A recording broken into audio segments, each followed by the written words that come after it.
aujourd'hui, il est impossible apparemment de mettre l'Amérique et l'Occident et Israël à genoux. Mais, nous croyons en Dieu et en sa promesse de donner la victoire aux croyants comme il l'a donné à David. Nous sommes de tout cœur avec eux. Nous menons le même combat de libération de l'esprit et des conditionnements que l'Occident a fait de nous.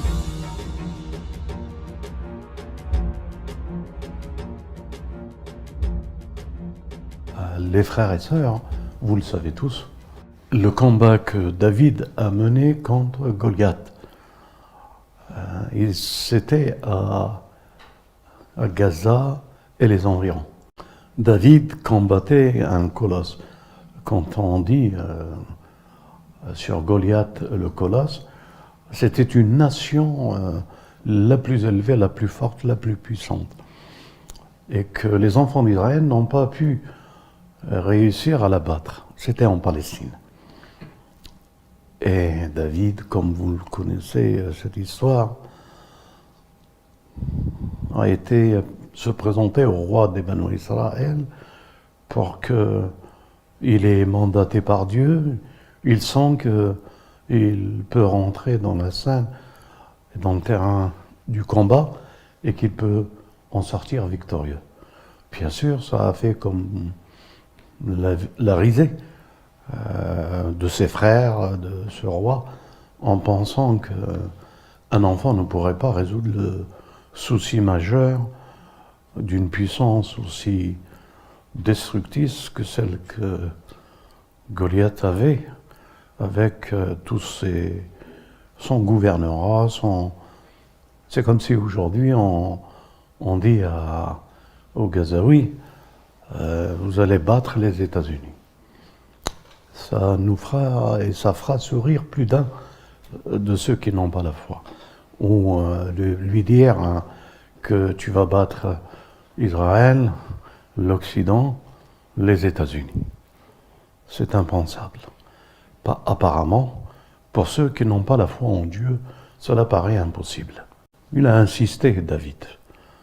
Il a insisté en faisant comprendre au Banu Israël que Dieu est avec lui et qu'il est son berger et qu'il le défendra et qu'il lui donnera la victoire. Et c'est ainsi qu'il s'est avancé, comme l'histoire nous le dit, et qu'il a affronté Goliath. Toujours dans votre esprit, Goliath, l'Occident, les États-Unis, Israël. C'est impensable pour que Gaza puisse remporter cette victoire. C'est impensable pour que les Yéménites puissent remporter cette victoire. C'est impensable pour que les Irakiens, des petits groupes de l'Irak, du Liban, de la Syrie, et des pays que je viens de nommer, de la bravoure des frères pour aller porter assistance, comme les frères de David, aller porter assistance à David, à Gaza. En somme, voilà, cette histoire se situe en Palestine.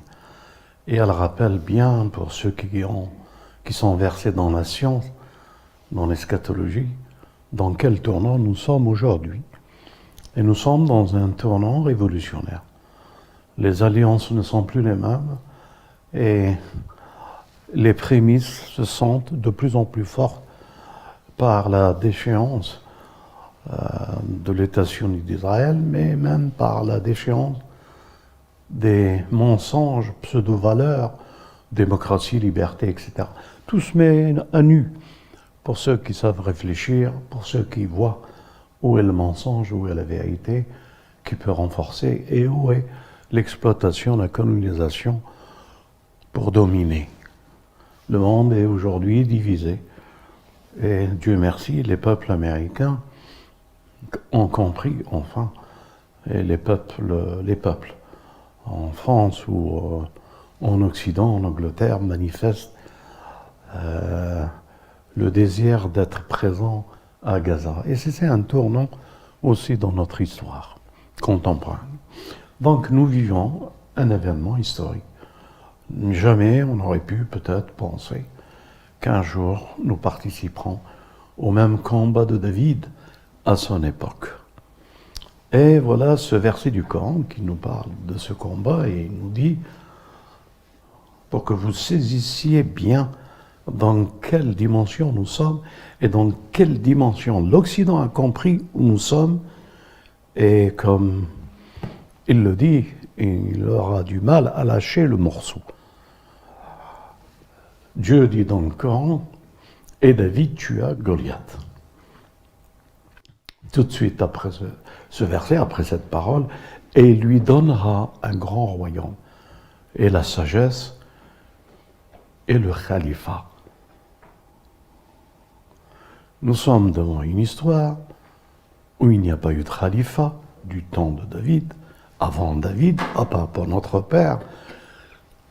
Lorsque Dieu a dit qu'il va faire de l'homme un califat, surgit au milieu de la Palestine, pour la première fois, un homme béni, qui s'appelle David, et que Dieu il a tué Goliath, et Dieu lui a donné son royaume,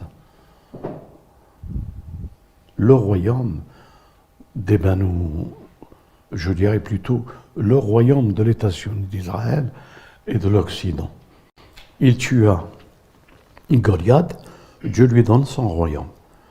Le royaume, c'est le premier royaume que Dieu évoque dans le Coran, le destin d'un royaume, d'un homme, qu'il devient le califat.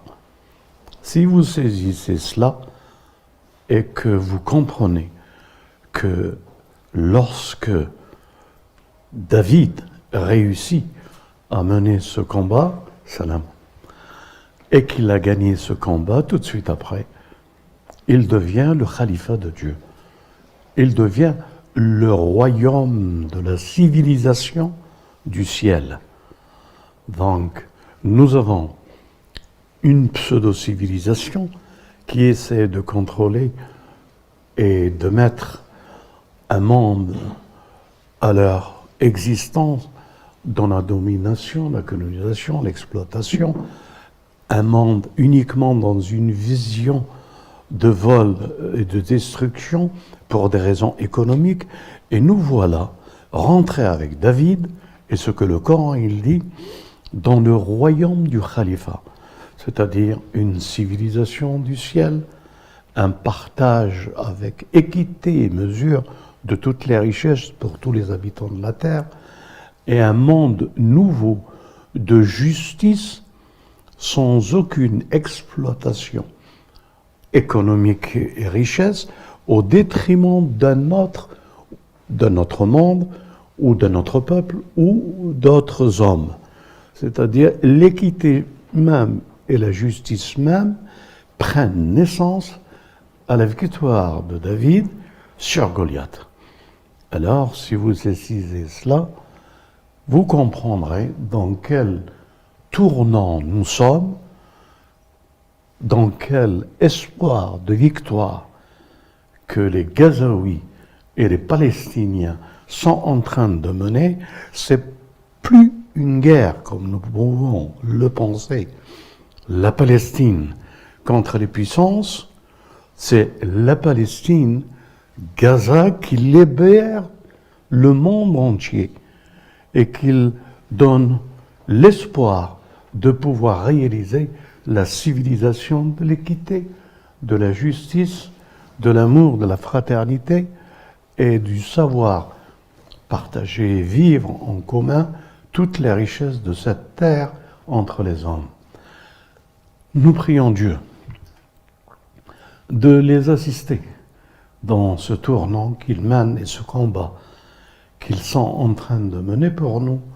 Nous prions Dieu pour qu'il leur donne la victoire, qu'il assujettit et qu'il leur donne la mesure de la grandeur d'une telle démarche pour réaliser ce projet. Il est impossible apparemment de mettre à genoux aujourd'hui, il est impossible apparemment de mettre l'Amérique, l'Occident et Israël à genoux aujourd'hui.